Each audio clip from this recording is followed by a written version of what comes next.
Good morning. It is Thursday, April the 21st, and this is The Drill. Welcome to all the butchers, bakers, and candlestick makers out there. I'm Ron, your host, and the only true conservative in the United States today. So today, after the Daily Declaration for Spiritual Warfare, the Pledge of Allegiance, and the Star-Spangled Banner, we will have no free lunch, the collapse of parenting, the end of Chapter 3, and fire from the book My Bicentennial Year. All that and more when I get back.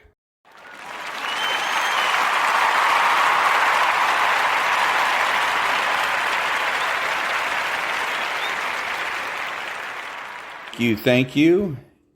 And now the Daily Declaration for Spiritual Warfare for April 21st. My Holy Spirit will repair the broken gates of your life.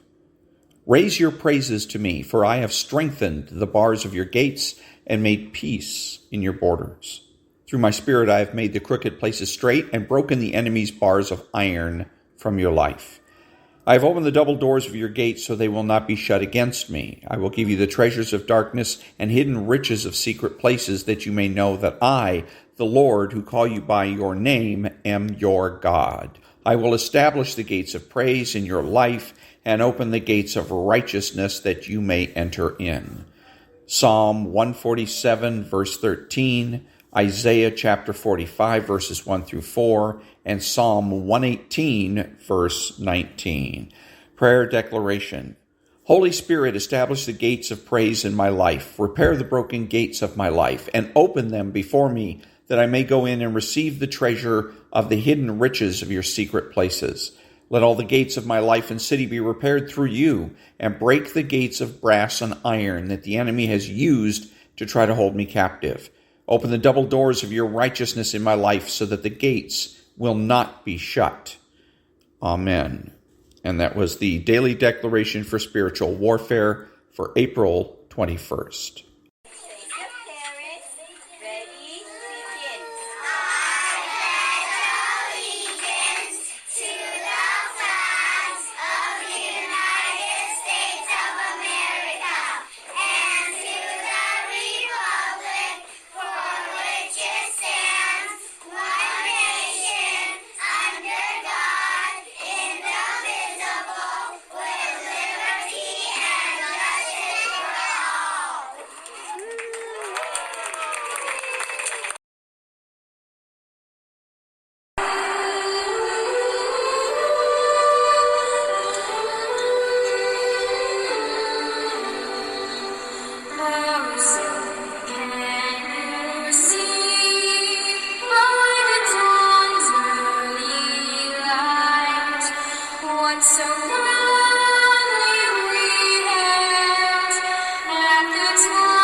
Thank you. Who is the true conservative? He is religious and realistic. He is the person that understands that culture is the foundation for politics. He acknowledges a benevolent universe. He is patriotic and uses common sense. He makes judgments, refuses to speculate, speaks clearly and definitively, and is not afraid to say no. He's open-minded, asking why rather than why not. He is consistent, credible, and influential, not ashamed of his existence, unafraid to learn or correct his mistakes. He is a normal American.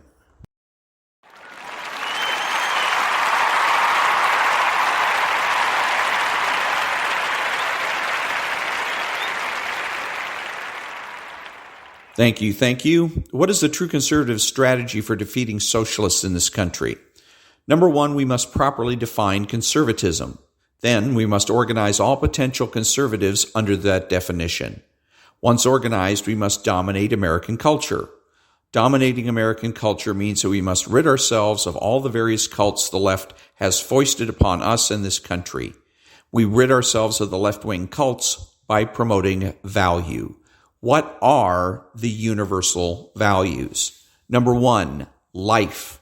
Number two, privacy. Number three, time. Number four, sanity. Number five, productivity. We defeat promiscuity by promoting family and privacy. Socialists must be driven from positions of power.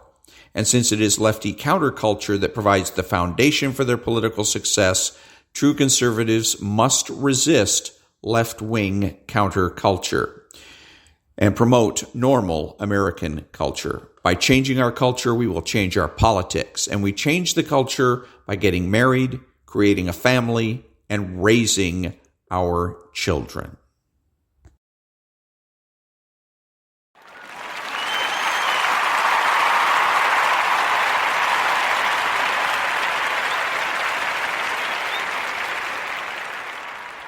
Thank you. Thank you. What are the tactics in support of the strategy to rid America of socialist influence? The long-term tactics are to be a true conservative, talk like a conservative, act like a conservative, dress like a conservative, think like a conservative. The short-term tactics are rhetorical. True conservatives need to win all of the arguments. True conservatives need to defeat the useful idiots on the left that populate their households, workplaces, and churches. That means don't be neutral. Don't try to prove a negative. Don't take their word for it, and ask lots of questions. The useful idiots are the people that simply repeat the latest talking points.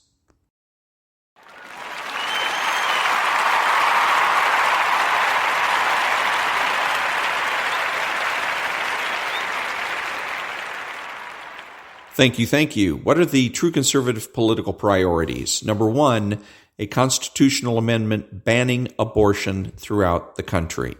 Number two, make nuclear, chemical, and biological weapons obsolete. Number three, the immediate decertification of all public employee unions. Number four, the immediate assignment of criminal and civil liability to all government regulators. Number five, the immediate repeal of the so-called Patriot Act. Number six, the immediate repeal of all dictator laws. Number seven, the reinstatement of writs of outlawry. Number eight, government-sponsored recalls, ballot initiatives, and referendums. Number nine, a flexible minimum wage. Number 10, means-tested health care. And number 11, the immediate and permanent prohibition of investment banking by any office holder. Back in a minute.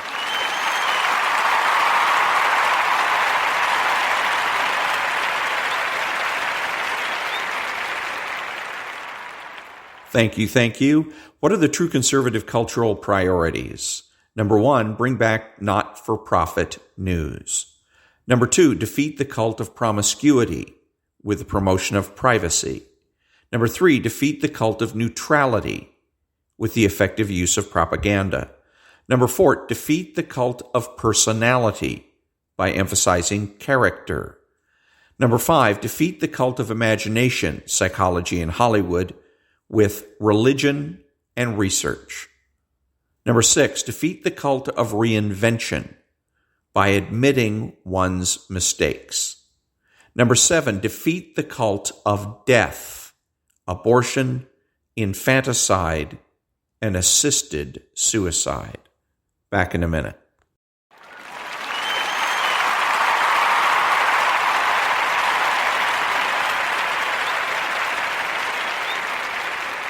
Thank you. Thank you.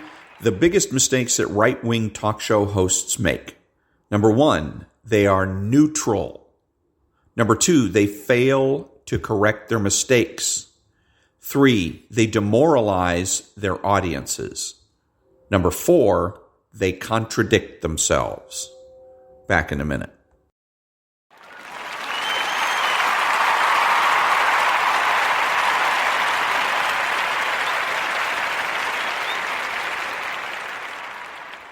Thank you. Left-wing, right-wing vocabulary. The left says, going forward. The right says, from now on. The left says, homeless. The right says, squatter. The left says, migrant. The right says, fugitive. The left says, eliminate.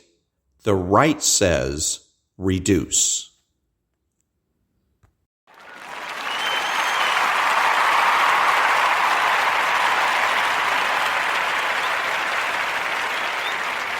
Thank you. So I was demoralization. One of the biggest mistakes that the right makes, the right-wing talk show hosts make, is they consistently demoralize their audience. I lump this in with their complaining, their constant complaints about the left, about the New York Times, about not getting enough positive press or at least accurate press from the left, et cetera, et cetera. And they go on and on and on. And if you listen to them often enough, you're going to end up getting depressed. You're going to end up getting irritable, and then you got to back away. Well, today is one of those days for me. I'm listening to Dan Bongino, and he is demoralizing the hell out of his audience. He comes up, well, again, he does this constantly, where the only thing he seems to know how to talk about are news items that promote the left and what the left's doing. And that's very demoralizing. So in the state of California, apparently there's some type of a bill or a law that's supposed to muzzle doctors. That is supposed to that there's supposed to be some kind of a penalty if doctors give misinformation. If doctors give him misinformation, there'll be some kind of a penalty. And he's saying, well, all the doctors will flee the state. I can't wait to see this go into, because then, and I'm thinking, if you think this is a good idea, that you're helping out by saying, don't worry, state of Californians, everything's going to be okay because all your doctors are going to run away. You're not helping. You're just making me depressed to the point of despair. Okay, where am I going to go for medical care now if that happens? Now, it's a long, long road. But the point is, he's demoralizing his audience, and he's saying it cheerfully, he's saying it positively, he's saying it with confidence, as though he's sure that he's doing the right thing. And he's not. He is demoralizing his audience. This is the same guy that in a couple of months is going to be telling everybody who to vote for. He's going to also be telling them to get out and vote. Get out and vote Republican, and vote Republican, and vote Republican. And he might even tell you specific candidates. Vote for this guy, but don't vote for that guy. Why do I want to listen to him? The world is coming apart at the seams. He's not doing anything about it. He's obviously impotent to do anything about it. But he wants me to listen to him and take him seriously when he tells me to vote or tell me who to vote for. And this is part of the problem with demoralizing your audience. And he's going to be the same guy tomorrow that's going to say, gee, why isn't anybody motivated? Why isn't anybody doing something? I don't know what it is that he expects us to do after he has spent day after day, 3 hours a day, demotivating us. But there you go. So that's one of the biggest problems, maybe the biggest problem that right-wing talk show hosts have, is demotivating their audience.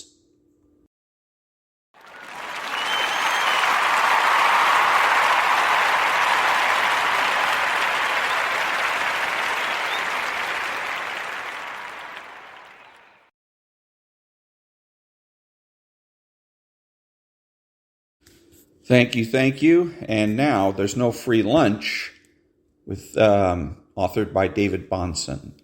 Quote, for 250 years of American history, politicians have held the peacetime budget deficit in check because of fears of either inflation or higher interest rates, or perhaps a loss of confidence in the gold standard. What would happen if they began to sniff out that the actual risk is not inflation or much higher interest rates next year, but rather the risk is higher taxes in 20 years after they've safely retired? How would they respond to this information? Unquote. Scott Sumner. The incredible point the provocative and insightful Sumner here makes is that so many have focused on the threat of inflation as a way of scaring the public around government spending. From the mid-1980s through present times, inflation has stayed reasonably contained in a broad level, and certainly interest rates have embarked upon a 40-year decline. Lo and behold, as the doom and gloom of rising inflation and rising interest rates has proven misguided, so has the public's apathy about government spending. But that excessive debt does have a cost. Getting the cost right is imperative if we are to make clear there is no free lunch. Higher taxes and lower growth, that is the price to be paid for runaway government. And that is There's No Free Lunch by David Bahnsen.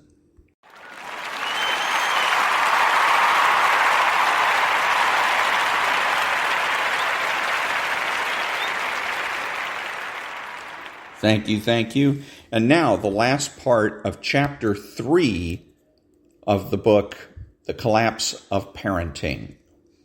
The most popular medications now used to control temper tantrums and other acting out misbehaviors in American kids are the atypical antipsychotics, especially Risperdal, Seroquel, and Zyprexa. These are the same medications that psychiatrists use to treat schizophrenia, and they're called atypical to distinguish them from the older typical antipsychotics.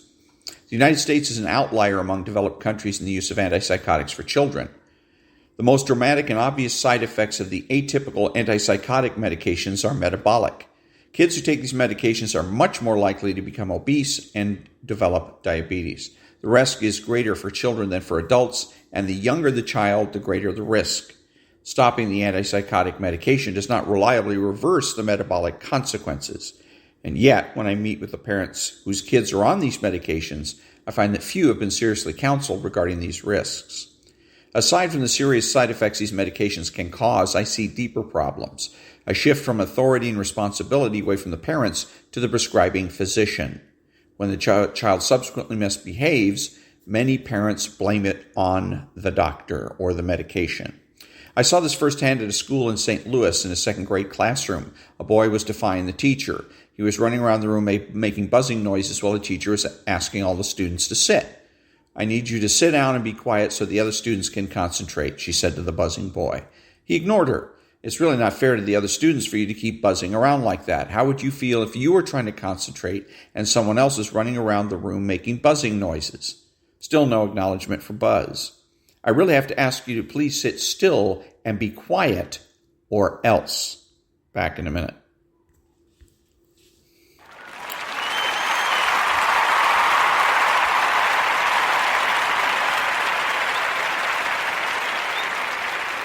Thank you.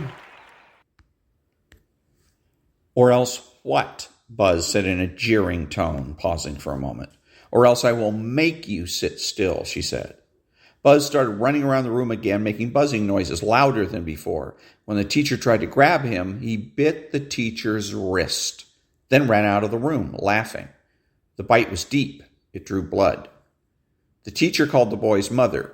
When the teacher told Mom what had happened, that the boy had bit her wrist, drawing blood, the mother did not apologize. She did not even express surprise. "Well, you know that he has a psychiatric diagnosis," the mother said. "He probably needs an adjustment in his medication. You should have called the psychiatrist directly. Don't you have his number?" Teaching self-control is one of the first tasks of the parent and the teacher. As we will see in Chapter 6, a child's self-control at age 11 or 14 is a good predictor of the child's health and happiness 20 years later.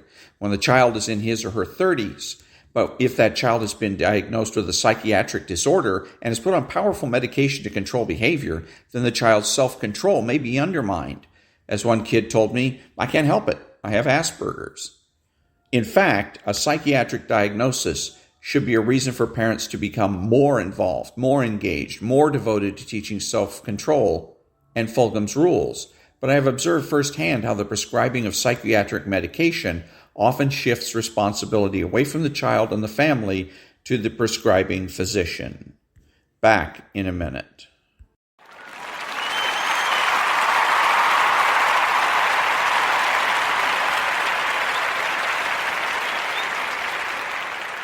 Thank you. When the teacher and the parents are confident of their authority, then their bad behavior, whether in the form of throwing a temper tantrum or making buzzing noises or ignoring the teacher, can be recognized as what it is, namely bad behavior, which signifies a loss of self-control on the part of the student. The teacher and parents can insist that the student show better self-control. When the teacher and parents exercise their authority, most students will develop better habits and show greater self-control because the teacher and parents require it, because they expect it, and because the student really cares what they think. What happens when the teacher and the parents no longer have that authority? Kids misbehave in all countries, but when kids no longer respect the teacher's authority, the teacher who attempts to wield authority may encounter the same result as the teacher I observed in St. Louis. She may get bitten. So how to maintain order in the classroom? Increasingly, the answer in the United States is to medicate the child. Many American children and teenagers who are currently taking psychiatric medications would not be taking them if they lived in the United Kingdom or Norway or Australia. That's especially true for diagnoses such as ADHD and bipolar disorder. You and I don't want our own children to be among those taking medications if it's not absolutely necessary.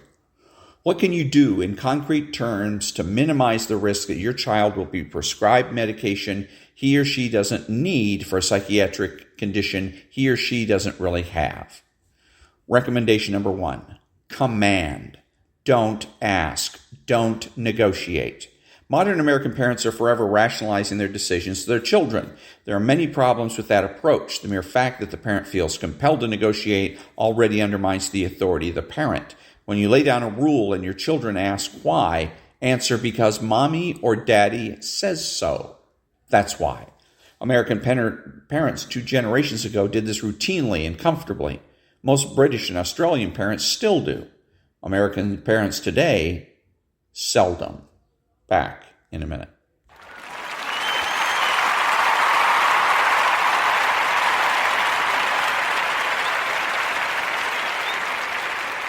Thank you.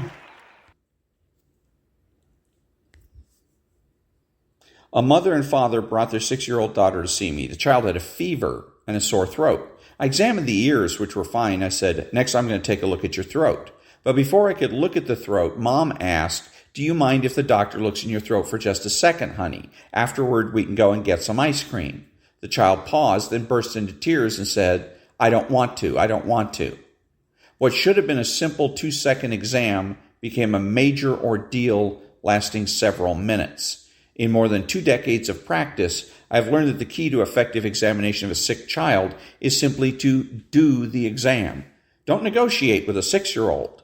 In 2 sentences, the mother, 1, changed my statement into a negotiable request, and 2, turned the negotiation into a bribe. The authority of the grown-ups was undermined. When you ask a 6-year-old, do you mind if the doctor looks in your throat, the child hears a legitimate question, and the answer may be, I do mind, and I won't let him. As your child gets older, explanation becomes more appropriate. When your 6-year-old is at the doctor's office, command her to comply with the doctor's requests. Because I'm your mother, that's why. But when your child is 15 years old, then it's more reasonable to offer an explanation of your decision-making process. When you tell your 15-year-old that the family's going on a ski vacation next week, and the 15-year-old says she would rather spend the weekend with a friend, explain that family activities are a higher priority than activities with her same-age peers. You may not persuade her, but that's not the objective. You are explaining, not negotiating. The objective is to help your child formulate her disagreement and express her position without losing her cool. And the only way for her to do that is to practice. It's reasonable to offer an explanation to a teenager, just don't let your explanation slide into negotiation. The general rule for authoritative, just right parents should be, don't ask, command. Some American parents blanch with horror when I tell them to command their child. I have found that the parents most horrified by that suggestion are also more likely to be medicating their kids with Adderall, etc. Kids need parental authority in their world. Homes without strong parental authority are more likely to be homes in which powerful medications are used to suppress unwanted behaviors. Recommendation number 2, eat dinner with your kids and no cell phones allowed. No TV in the background during dinner. Every meal counts. In a recent survey of 26,078 Canadian adolescents from a wide range of backgrounds, urban and rural, affluent and low income, researchers asked each kid in the last 7 days, how many days have you had a meal with a parent? Kids who had more meals with parents were less likely to have an internalizing problem, such as feeling sad, anxious, or lonely. They were less likely to have externalizing problems, such as fighting, skipping school, stealing, etc. They were more likely to help others and to report feeling satisfied with their own lives. The difference wasn't just between kids who had 7 evening meals a week with a parent compared with kids who had none. At almost every step from 0 up to 7 evening meals a week, each extra dinner a child had with a parent decreased the risk of both internalizing problems and externalizing problems, and increased both pro-social behavior and the child's general satisfaction with life. The change was statistically significant at almost every step. For example, when you compare kids who have 6 dinners per week with a parent to kids who have 5 dinners per week with a parent, you find that kids who have 6 dinners a week enjoy significantly better well-being, demonstrate significantly more pro-social behavior, and have significantly fewer internalizing and externalizing problems. American families today are significantly less likely than families in most other developed countries to eat meals together, and supper time in the United States is different from supper time in other developed countries. In the United States, it's common for a TV or radio, sometimes both, to be left on during a meal. In the USA, it's also common for family members to look at their cell phones at the table. I found that to be much less common in Scotland, Switzerland, and New Zealand. Not everybody's convinced of the benefits of family meals. Researchers at Boston University controlled for other variables, such as parents' involvement with their kids, the amount of time kids spend watching television, the parents' level of education, and so forth. When they factored in all those variables, they found that the family meals no longer predicted outcomes in their sample. But I think it's a little hasty. I think the Boston University research suggests that parents who eat meals with their kids are more likely to be involved with their kids, less likely to allow their kids to spend 30 hours a week watching TV, and so on. In other words, the family meal may be a marker for a constellation of behaviors that collectively predict good outcomes. Behaviors such as limiting the amount of time watching TV or on the internet, etc. The bottom line on family meals: a family in which kids often have meals with parents is likely to be a family in which parents still have authority. But just insisting that everybody eat together while the TV is blaring and the kids are texting probably won't accomplish much by itself. And that's the end of Chapter 3 for the book, The Collapse of Parenting. Next time, Chapter 4, Why Are American Students Falling Behind?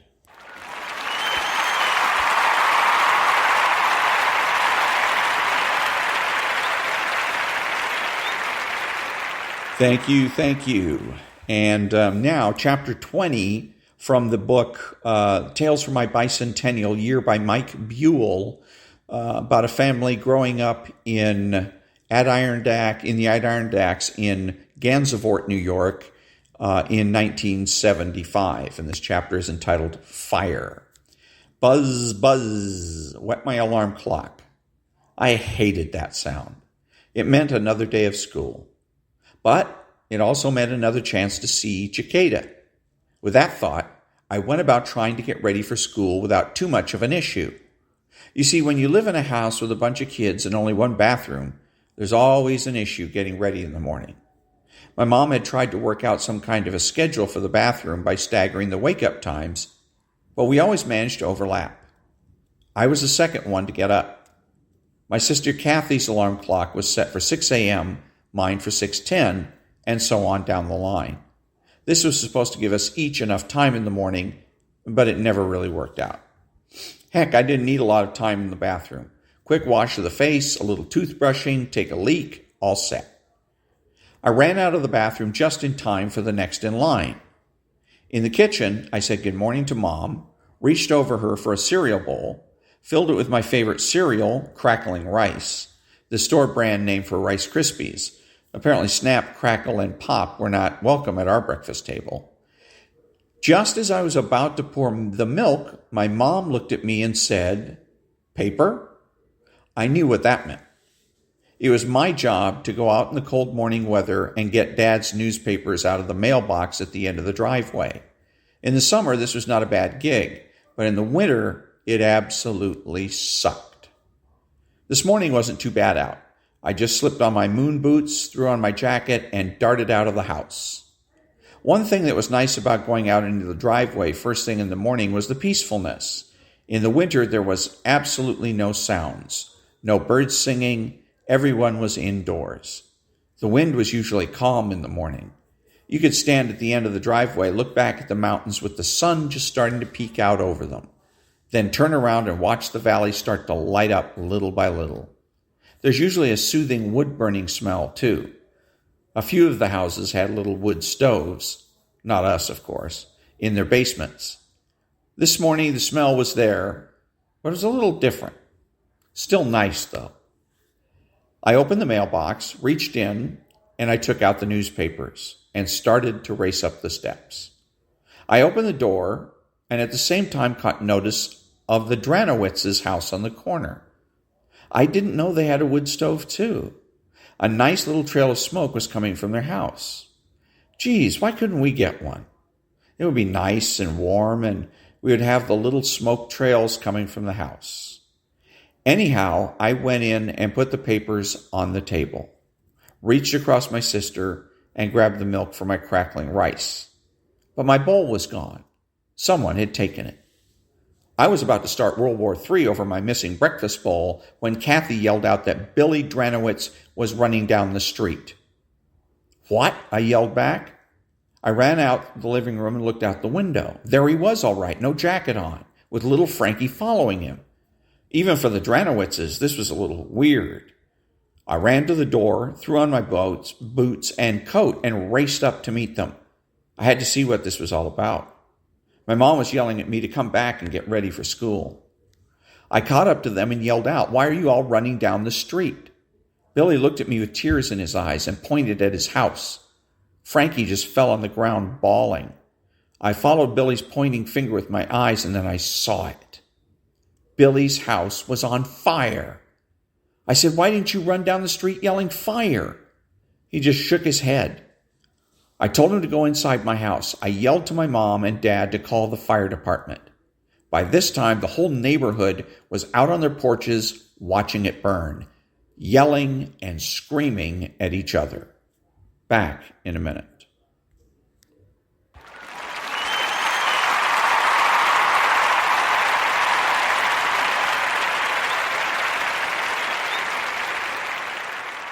Thank you. Billy looked up when I asked him where his parents were. "Working," he said. "Both of them are at work, but my grandma is in the house." "Wow," I said. "Your grandma? Where in the house?" I asked. He just shook his head.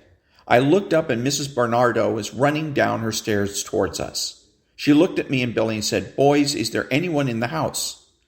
"His grandma, but Billy doesn't know exactly where she is. She just told the boys to get out and run away." With that, Mrs. Bernardo was off and running to the Dranowitz's house. By this time, my mom and dad were out on the porch. My mom ran over to get the Bernardo kids because she knew Miss Bernardo was working early at the butcher shop, Mr. Bernardo. We all just kind of stood there watching Mrs. Bernardo. She ran back up the porch and was trying to get in the house, frantically pushing and pulling at the door. We could all see the flames now coming out of the roof, and smoke was billowing out of a couple of windows. Mrs. Bernardo wasn't quitting. She grabbed an old lawn chair from the porch and was smashing the glass doors of the porch. She kept yelling, "Hang on, Grandma, I'm coming." Now we could hear the loud siren of the volunteer fire department go off. It sent a loud, booming signal over the valley. The call was for all the volunteer firemen to meet at the firehouse in a hurry so they could go fight this fire. Mrs. Bernardo was kicking the glass doors with bare feet, trying to break the glass of the doors. Then she would go back and try the handles, jiggling them back and forth. Still nothing. All the dads were now running down the street. We could see her searching around the porch for something. She picked up a big old flower pot, lifted it overhead, yelling at Grandma Dranowitz to back up. She threw the flower pot at the doors and smash! The glass went flying in the house and the smoke came pouring out of it. Mrs. Barnardo put the bottom of her shirt over her mouth to breathe, threw her head back, and walked into the smoke.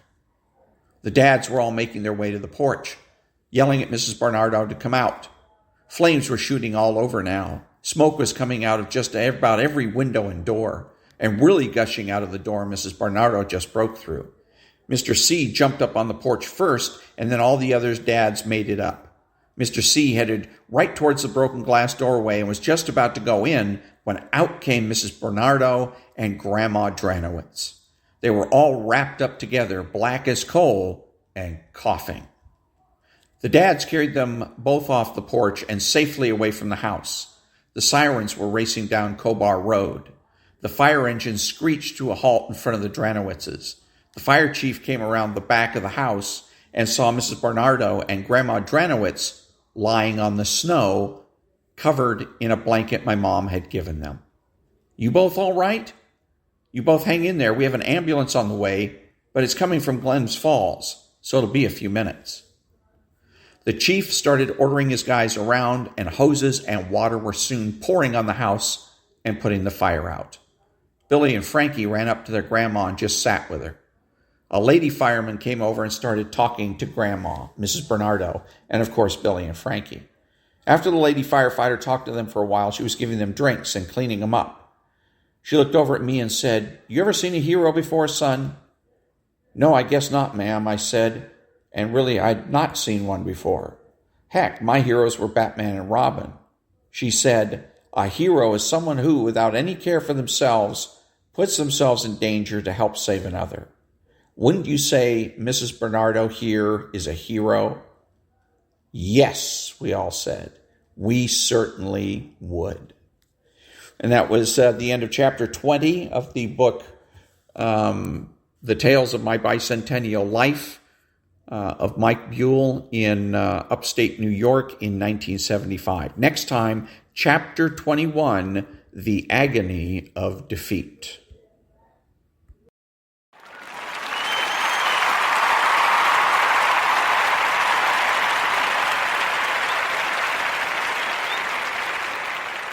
Thank you. Who is the socialist?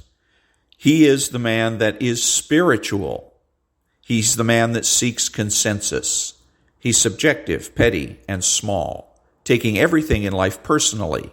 He's outrageous, boring, and rude. He pretends to be a leader and a change agent. He pretends that he's your friend. He is sly, cunning, and deceptive. He dresses, acts, and speaks like a slob. He is informal and terminally unique. He is childish and pretends that he knows nothing. He has no conscience and pretends that might makes right and that the ends justify the means. He is impulsive and rationalizes his behavior. He is deterministic, blaming others for his mistakes. He is skeptical, demanding that others solve his problems. His unreasonableness and irresponsibility make him a bad role model, bad father, brother, family member, friend, and a bad person, period. So if you think that you can be friends with a socialist, think again.